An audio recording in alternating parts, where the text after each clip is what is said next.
दुलाराय बर' फरायसा आफादनि गाहाय मावखुलि बड'फा हाउसआव दिनै जोंनि गासै टीम लोगो आफादगिरि सानै आरो गाहाय नेहाथारि मिरु आफादा आथिखालाव सोलिबाय थानाय मोनद' हारिनि जि गोदानै शिड्युल ट्राइब एसटी थिसननायनि जि ग्रुप अफ मिनिस्टारनि जि रिपर्ट आरो बे रिपर्टनि सिगां आरो रिपर्टनि उनाव गोबां जायगायाव सोमावसारनाय शान्तिपूर्ण गणतान्त्रिक आन्दोलन प्रटेस्ट हाबाफारि रेलीनि हाबाफारि सोलिगासिनो दङ। दा बे मोनसे थासारियाव दाख्लैबावै ग्रुप अफ मिनिस्टारनि रिपर्टआ 29 तारिखआव फैनाय बे सानखालि क'क्राझाराव गोबां फरायसालि आरो माने कलेजनिफ्राय लोगोसेनि इउनिभार्सिटिनिफ्राय पिसफुल प्रटेस्ट रेली खालामदोंमोन आरो बे रेली खालामनायनि गेजेरजों जोङो मोनसे थासारि नुबाय जे जागायजेननायाव रेलीया पिसफुली डेम'क्रेटिकेलि खोब डिसिप्लिनै फैदोंमोन आरो फैयै फैयै जेब्ला बीटीसी सेक्रेटारियेट सफैयो बे समाव बीटीसी सेक्रेटारियेटनि गेटखौ खुलिनानै सिङाव हाबलांनानै माखासे माने लन्ड' भन्ड' खालामनाय थासारि बा माखासे जिखिनि जानाङै थासारि जानायखौ जों नुनो मोनदों आरो बेखौ लानानै दुलाराय बर' फरायसा आफादा जों सिगाङावबो गोथौयै दुखु मोननायखौ जों फोरमायदों। बे जाथाया आनफर्चुनेट आरो बे जाथाया जानाङामोन आरो कुनु कारनाव जोङो हिंसानि बा भायलेन्सनि थासारिखौ जोङो मालाबाबो जोङो लाय होबोआखै आरो बेबायदि जानायखौ जों गोथौयै दुखु मोननाय फोरमायदों आरो बे जाथायखौ लानानै दिनै बीटीसीनि गाहाय बिथाङा दुलाराय बर' फरायसा आफादखौ थोंजोङै आसि थुनानै बेयाव दुलाराय बर' फरायसा आफादनि थोंजोङै लोब्बा दङ होननानै जोङो बुंनाय नुनो मोनदों। खोथाया जाहैबाय स्पष्ट जे हारिनि खैफोदनि समाव हारिनि अलखदनि समाव ग्रुप अफ मिनिस्टारनि रिपर्टआ मा जागोन आरो रिपर्ट फैखांनायनि उनाव दिनै जोङो मा नुखो बेखौ लानानै गोबां स्तराव नट अनलि क'क्राझार धेमाजि लखिमपुर दुधनৈ उदालगुरि बाक्सा चिरां गोबां जायगायाव तामुलपुर बा सिसिटवा हिसाबै 10 नभेम्बराव जोङो सनापुराव 1 लाख मानसिनि गेदारिं खालामनानै जोंनि प्रटेस्ट जोंनि 14टा जनजातिनि अस्तित्वनि जि मोनसे रैखाथिनि थाखाय जे जोंनि खोथा जों बेखौ लाखिदों। मोनद' हारिया गासैबो बिथिंजों जौगानाय गासैबो बिथिंजों बिसोरनि सुबुं अनजिमाया बारा 2 कौटि मानसिखौ 45 लाखनि सायाव जुदि दाजाबनानै होयोबा जाबसिननानै होयोबा जोंनि अस्तित्वआ मा जागोन बे खोथाखौ लानानै जों बयबो गोसोआव गिखांनाय सानखांनाय गासैबो बिथिंजों बे थासारिया सोलिगासिनो दङ। दा दुलाराय बर' फरायसा आफादा मिरु हिसाबै जिल्ला आन्चलिक इउनिटजों हाबाफारि लायो आरो बे हाबाफारिया 27 तारिखआव स्ट्रिमलाइनहै माने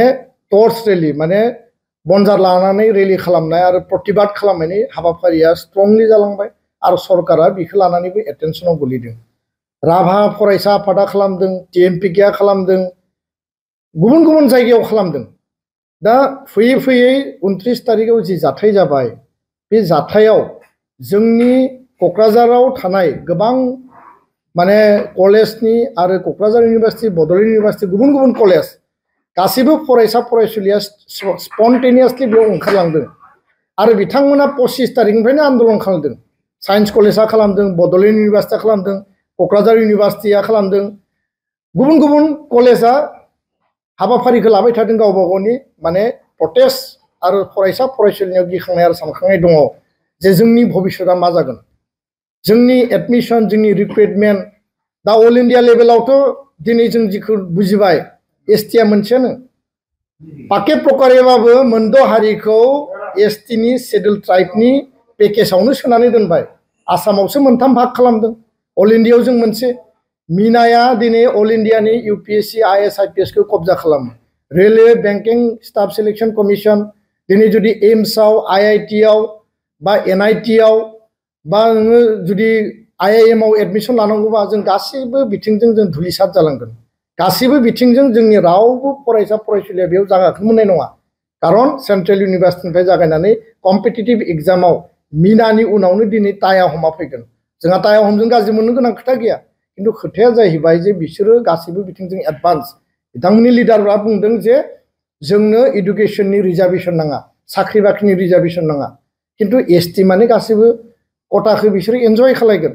दा खोथाया बेबायदि परिबेसखौ गिनानै फरायसा फरायसुलि बिथांमोना 25 तारिखनिफ्रायनो ग्रुप अफ मिनिस्टारनि रिपर्ट फैगोनखौ प्रतिबाद खालामनानै माने दाखिल खालामनायनि सिगांनो प्रतिबाद खालामनानै गावबा गाव इनस्टिट्यूशनाव धरना होदों प्रटेस्ट खालामदों पिसफुली किन्तु बे खालि बिथांमोना जयेन्टलि हाबाफारि लादोंमोन आरो बे हाबाफारि लानायाव बे दुखुनांथाव जाथाया जानानै थांबाय जोंखौ दिनै दाय होनाय नुदों बिटिसिनि चिफ बिथाङा जोंखौ दाय होदों जे बे घटनायाव एबसुआ जड़ित दङ एबसुनि थाखायनो जादों दुलाराय बर' फरायसा आफादा स्पष्ट बुङो दुलाराय बर' फरायसा आफादनि मिरुनि बे हाबाफारिया लानाय हाबाफारि नङामोन किन्तु एबसुआ गावनि लेभेलाव आन्दोलनखौ खालायबाय थादों नाथाय फरायसा फरायसुलिनि जि इमोशन आरो जि सेन्टिमेन्ट जोंनि कलेज इउनिभार्सिटियाव एबसुनि इउनिट कमिटि दङ आरो कलेज इउनियन बडि इउनिभार्सिटि इउनियन बडि दङ बेयाव बर'जों लोगोसे राभा फरायसा आफाद गार' फरायसा आफादबो दङ आरो गासै ट्राइबेल फरायसा आफादानो ट्राइबेल स्टुडेन्टनि मुभमेन्ट हिसाबैसो प्रटेस्ट हिसाबैसो बिसोर अर्गानाइज खालामदों जोङो बिथांमोननियाव दाय होनो नागिराखै बे भायलेन्स जानाया गाज्रि जादों बेखौ खालामनाङा किन्तु बे जोंनि इउनिट कमिटिफ्रा आनसलिक अफिसनिफ्राय थांनाय सप्ता खनसे 10 दिननि सिगांनिफ्रायनो प्लेकार्ड फ्लेग बेनार लानानै बिसोरो बुंदों जे जोंबो प्रटेस्ट खालामगोन गावबा गाव आनसलिकआव माने कलेजाव गावबा गाव इउनिट माने जि कमिटि इउनिभार्सिटि दङ आरो इउनियन बडि दङ गुबुन गुबुन ट्राइबेल फरायसा आफादजों जोंबो प्रटेस्ट खालामगोन जोंनो फ्लेग नांगौ जोंनो पस्टार नांगौ जोंनो प्लेकार्ड नांगौ दा बिथांमोना लानानै फैदों आरो डेफिनेटलि बिथांमोना रेलियाव एबसुनि फ्लेगखौ लादों इन्डियान फ्लेगबो लादों राभा फरायसा आफादनि फ्लेगबो लादों ट्राइबेल फरायसा हिसाबैसो बिथांमोना प्रटेस्ट खालामदों दा बेखौ जुदि बे घटनाजों एबसुखौ जड़ित खालामनानै राजनीतिक कालार लाबोनो नागिरनाया बियो थारैनो बिराद दुखुनांथाव आरो बेखायनो दुलाराय बर' फरायसा आफादा दिनै जोङो खावलायदों जे राजखान्थि खालामनायनि बियो सम नङा आरो बे घटनाखौ राजनीतिक कालार होनायनि बियो सम नङा बे इन्स्टिट्यूशना बिटिसि सेक्रेटारियेटआ शहीदनि बिनिमयाव मोननाय 5000 मुंख्लंनि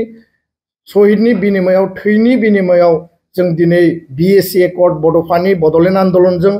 जोङो बिएसि एकर्ड मोनबाय बिएलटि आन्दोलनजों बिटिसि एकर्ड मोनबाय एनडिबि आन्दोलन एबसु आन्दोलनजों बड' एकर्ड बिटिआर एकर्ड जों मोनबाय आरो बे जोंनि संग्रामनि अस्तित्वनि संग्रामजों लुजानाय बानायजानाय मोनसे अनुस्थान आरो बिनि गेजेरजों बर' हारिनि अस्तित्वनि खोथाया बे बिटिसि सेक्रेटारियेटनि गेजेरजों सावरायजानांगौ आरो 36 लाख माने 35 लाख बिटिआरआव थानाय गासै जाति जनगोष्ठी 26टा जनगोष्ठीनि खोथा बाथ्रायाबो रायलायजानांगोन बेयाव बयहाबो गावबा गावनि अधिकार मोननायनि खोथा दङ किन्तु अस्तित्वनि आन्दोलनखौ खालायदोंमोन सोर बर' हारिया बर' रायजो राजाया बर' दल संगठना आरो बे अस्तित्वनि संग्रामाव जोङो बेखौ दिनै मोनबाय दा बेखौ माने आबेगाव जोंनि फरायसा फरायसुलिया बे गोरोन्थि खामानिखौ मावबाय बे स्पन्टेनियास मोनसे रेलिमोन आरो बेयाव रावनिबो इनस्टिगेसन रावनिबो इनजेक्ट गैया बेखौ लानानै दिनै राजनीतिक महलाव जि कालार फुननो नागिरदों बे थारैनो दुर्भाग्यजनक दुखुनांथाव आरो बे खोथाखौ जोङो स्पष्टयै बुङो एबसुआ बेबायदि गाज्रि इनस्टिगेट खालामनायनि जुदि 1% जुदि एभिडेन्स दङब्ला 1% जुदि बेबायदि तथ्य दङब्ला जोंनो हो आङो बेखौ प्रत्याबान खालामदों चेलेन्ज खालामदों दुलाराय बर' फरायसा आफादनिफ्राय आं रिजाइन लागोन आरो बे घटनाखौ जुदि जोङो खालामदोंब्ला जोंनि मायबा तथ्य दङब्ला जेलाव थांनो थाखाय रेडि जों एबसुनि मावथि बिबानगिरिफ्रा बेबायदि समाव राजखान्थि खालामनायनि थासारि खालामनाङामोन बे जोंनि थाखाय दुखुनांथाव बरन्स जोङो हाग्रामा महिलारि बिथांखौ थांनाय समाव जोङो खौसेथिनि थाखायसो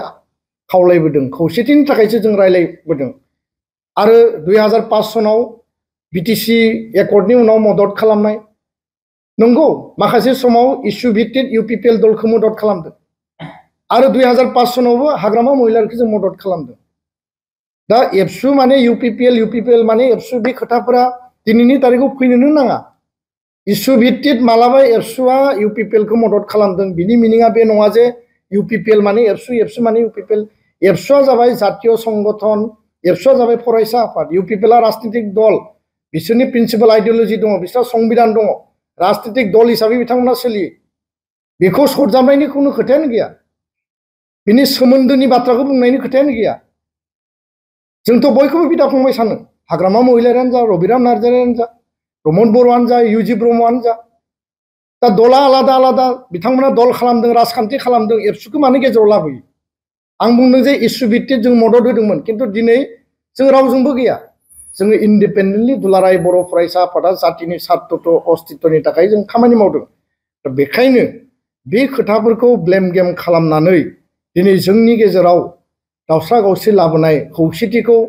माने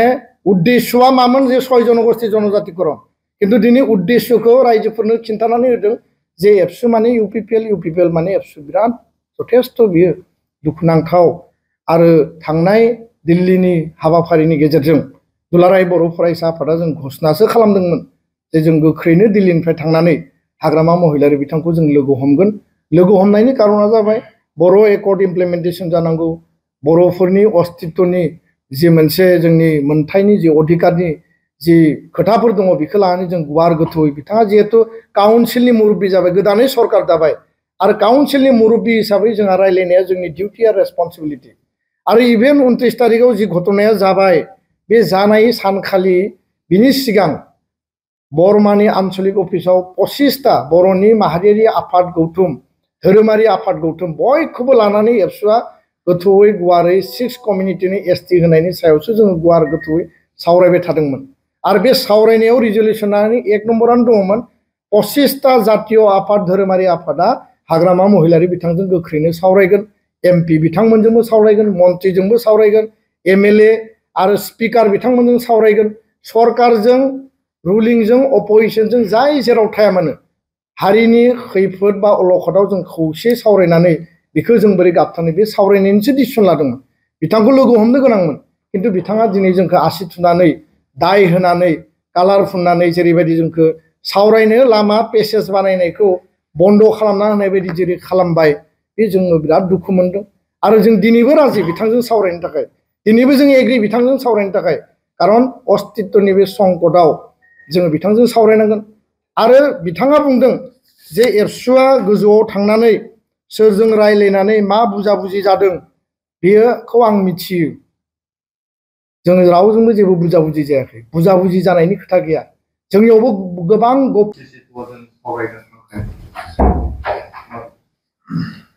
4 डिसेम्बराव सिसिट'आखौ आसामनि गिबि मन्त्रि बिथाङा केबिनेटआव सावरायनानै ग्रुप अफ मिनिस्टारजों सावरायनो थाखाय जोङो माखौ लानानै प्रतिबाद खालामदों आरो माखौ पइन्टआव जोंहा अबजेक्सन दङ ग्रिभेन्सेस दङ बेखौ लानानै बिथांमोना सावरायनो लिंदों जोङो रिटेनलि होगोन आं दहायनो बुंदों सिंगल एजेन्डाया जाहैबाय जे मोनद' हारिखौ एसटि होनायखौ जों अपोज खालामो जों रावबो हारिनि हेंथा नङा बिथांमोनाबो आसामनि इन्डिजिनियास पिपोल आसामखौ रैखा खालामनोब्ला जों खौसेयैनो गसंथानांगोन किन्तु इन्डिजिनियास भार्सेस एक्जिस्टिं ट्राइबेल निउ एसटि भार्सेस एक्जिस्टिं ट्राइबेल बिनि गेजेराव जुदि कनफ्लिक्ट जायोब्ला ओरै नोङो गुबुननिफ्राय जुदि इलिगेल एनफर्समेन्ट इनफिल्ट्रेशननि जि परिबेस बे परिबेसाव जों बोरै थावरिगोन दा बेखायनो जोङो गुबुन इनफिल्ट्रेटर्स एनफर्सार्सफोरजोंबो जों जुजिनांगौ गावनि इन्डिजिनियास मानसिजोंबो जों जुदि टक्कर होलायनांगौब्ला आरो दिनै हिला कार्बि आंलं आरो डिमा हासाव बे आलादा मोनसे पकेटाव दङ बिनि गाहायाव थानायखौ प्लेन होदोंमोन दा हिलनि पकेटा आलादा प्लेनावनो जुदि मोननै केम्प खालामनानै होयोब्ला भेलि आरो मोनसेथिं प्लेन आरो प्लेननि गेजेरावबो आरोबाव जुदि जाबसिननानै होयोब्ला बेफोर बिराद कुइसनेबल आरो बेयाव कनस्टिटिउसनेल मेटार दङ दा लिगेल मेटार दङ बेफोरो कनसिकुवेन्सआ मा जागोन बिनि सायाव जोङो ग्रुप अफ मिनिस्टारनो जोंनि पइन्ट्सखौ जोङो होगोन खेबसेनो बेयो जोबनाय बाथ्रा नङा कारन बिथांमोना प्रतिवेदनखौ होबाय होनायनि उनावसो जों नुबाय बिथांमोना सिगाङाव बुंदोंमोन जे कुनु क्षय क्षति जाया नट ए सिंगल पइन्ट एक्जिस्टिं ट्राइबेलनि क्षति जाया खिन्थु दिनै जि प्रतिवेदनखौ होबाय सरकारा बुंदों जे जों बयनिबो खोथाखौ नोजोराव होनानै जों रिकमेन्डेसनखौ होदों खिन्थु जोंनि ग्रिभेन्सेसखौ जोंनि गिनायखौ जोंनि माने कनसिकुवेन्सआ मा जागोन बे खोथाखौ जों बुंगोन बेखिनियानो जोङो जातिनि खौसेथिनि अस्तित्वनि सार्थआव जों बुंनो गोनां समाव जों बुंगोन जोङो मोनसेल' लक्ष्मन रेखा बोदों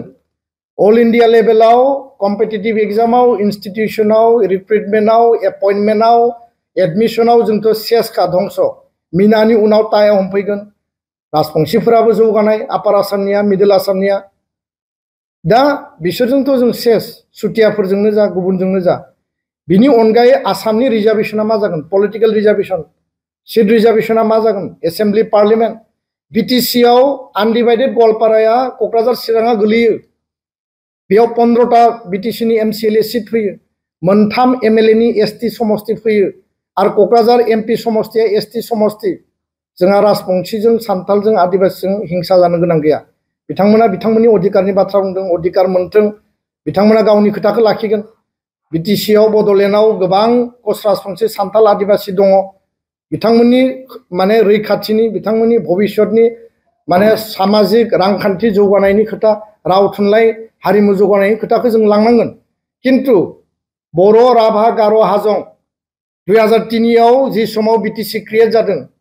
बे मोनब्रै कमिउनिटिया बनाफाइड ट्राइबेल आरो दिनै जुदि गोदानै जाबसिननानै होयोब्ला जोंनि 15टा एसेम्बलि सेगमेन्ट माने एमसिएलए सेगमेन्ट मोनथाम एसेम्बलि सेगमेन्ट मोनसे एमपि सेगमेन्ट क'क्राझार चिरांनि बे आनडिभाइडेड गवालपारानि जिल्लानि अबस्थाया मा जागोन बे खोथाखौसो जोङो सिमा बोदों जे मोनसे बेयाव एनअसि नांगौ माने गासिबो सेस जाबाय बिनि उनाव जोङो जोंनि अस्तित्वखौ जों रैखा खालामनो थाखाय मोनसे लक्ष्मन रेखा बोदों आरो लक्ष्मन रेखाखौ नाङाबा बुंबानो जाबाय बिथां जुदि लक्ष्मन रेखाखौ नाङा काउन्सिला बुङो जे लक्ष्मन रेखा नाङा जाथों दुलाराय बर' फरायसा आफादा रायजो राजानि आखायाव हगारनानै होबाय बिनि सिद्धान्त रायजो राजा लाबानो जाबाय जोङो गणतान्त्रिक शान्तिपूर्ण नन भाइलेन्स अहिंसानि खान्थिजों जों प्रतिबाद खालामदों जोंनि खोथाखौ लाखिदों आरो जोङो जेराव बुंनांगौ बेयाव बुंदों जे नोंसोरथ' जोंखौ सेस खालामबाय 1 नम्बर इन प्रिन्सिपल स्ट्रिक्टलि जोङो 6 जनगोष्ठी जनजातिखौ अपोज खालामो आरो अस्तित्वनि खंकटआव 5000 शहीदनि बिनिमयाव मोननाय बे जोंनि बिटिसि बिटिआर बे बड'लेण्डखौ 6 सिडुलखौ रैखा खालामनो थाखाय लास्ट जों मोनसे लक्ष्मन रेखा बोदों बे लक्ष्मन रेखाखौ दिनै सोरनो नांगौ सोरनो नाङा बिनि सायाव सरकारा डिसिसन लाबानो जाबाय जोंहा जेबो बुंनो गोनां गैया किन्तु जोङो प्रतिबाद खालामलांगोन फरायसा फरायसुलिया गावनि भबिष्यतखौ लानानै प्रतिबाद खालामगोन बिथांमोना सानदों जोंनि समाथ' बारबाय जोंनि समा ना साख्रि मावनायनि सम दंबावो ना फरायनायनि सम दंबावो ना एडमिसननि सम दंबावो मन्त्रि एमएलए जानाय माबा जानाय दिनै बे खोथा बाथ्राफोरखौ लानानै गोबां जोंखौ बांसावदों जे राजनितियाव फै ओरैयाव फै पलिटिकेल कालार होनायनि टाइम नङा दायो दा नैबे घटनाखौ लानानै पलिटिकेल कालार होनाय मूल अबजेक्टिभ मूल एजेन्डा मूल मुद्दाया जाबाय 6 जनगोष्ठी जनजातिकरण बिटिसि बिटिआरखौ जों बोरै बासायनो अल इन्डिया लेभेलाव जों बोरै बासायनो आसामनि लेभेलाव जों बोरै बासायनो बेखौसो रायलायनांगौ खोथाया बेसो आरो फरायसा फरायसुलिया गावसोर साख्रि मोनगोन ना मोना फरायनायाव एडमिसन मोनगोन ना मोना बिसोरनि भबिष्यतआ मा जागोन राजनितिक भाबै संबिधानिक भाबै इडुकेसनेलि मा जागोन रिक्रुटमेन्टआव मा जागोन बेखौ लानानै बिसोरहा गिनाय दङ सोरबा बिपिएफनि न'खरनि इउपिपिएलनि न'खरनि बिजेपिनि न'खरनि जि दलाव थाया मानो बिसोरनि गथ' गथायानो दिनै बे रेलियाव दङमोन बेयाव रावबो पार्टि बेबायदि गैया रेलियाव बयबो फैदों बयबो गावनि भबिष्यतखौ लानानै सिन्ता बिमा बिफानि दिना थांबाय जोबलांसिगोन बिदिनो किन्तु बिसोरो मा जाहैगोन उनाव बेखौ लानानैसो सिन्तालाय आरो बेयाव जुदि राजनिति गेलेयोब्ला बे अत्यन्त दुखुनांथाव खोथा जोङो बेफोरखौ लानानै जों मोदै हुगारनो माने बे परिबेसाव फैयो बेफोरखौ लानानै दिनै बिटिसिआव राजनिति गेलेनायनि खोथा गैया राजनिति खालाम जातिनि सार्थआव बयनिबो सार्थआव किन्तु बे जि मोनसे बिराद सेन्सिबल जि इस्यु बेखौ लानानै राजनिति खालामनाङा गोजोन्थों। सार मोनसे सोंथि